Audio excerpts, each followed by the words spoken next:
2 ஆண்டுகளுக்கு முன்பு சூதாட்ட நடவடிக்கைகள் தொடர்பான ஒரு விவகாரத்திற்கு தீர்வு காண்பதற்காக மொத்தம் 11,500 ரிங்கிட் மதிப்புள்ள 2 லஞ்ச குற்றச்சாட்டுகளின் கீழ் போலீஸ் இன்ஸ்பெக்டர் ஒருவர் மீது பட்டவர்த் செஷன்ஸ் நீதிமன்றத்தில் இன்று குற்றம் சாட்டப்பட்டது.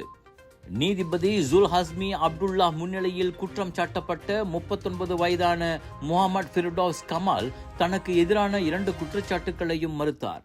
வடக்கு சிப்ராங் பிராய் மாவட்ட காவல் தலைமையகத்தில் உள்ள குற்ற புலனாய்வு பிரிவில் பணியாற்றும் அவர் 55 வயதான நபரிடமிருந்து 5,000 ரிங்கிட் ரொக்கத்தை லஞ்சமாக பெற்றதாக முதல் குற்றச்சாட்டை எதிர்நோக்கியுள்ளார். கடந்த 2024 ஆண்டு ஆகஸ்ட் 22 தேதியன்று பிற்பகல் மணி 3:45 அளவில் வடக்கு சிப்ராங் பிராய் மாவட்டத்தில் ஜலான் பாகான் லுவார் பட்டுவத் எனும் இடத்தில் அவர் இக்குற்றத்தை புரிந்ததாக கூறப்பட்டது. மேலும் அதே நபரிடமிருந்து 6,500 ரிங்கிட்டை லஞ்சம் கூறியதாகவும் முகமது ஃபிர்டௌஸ் மீது 2வது குற்றச்சாட்டு கொண்டு வரப்பட்டது.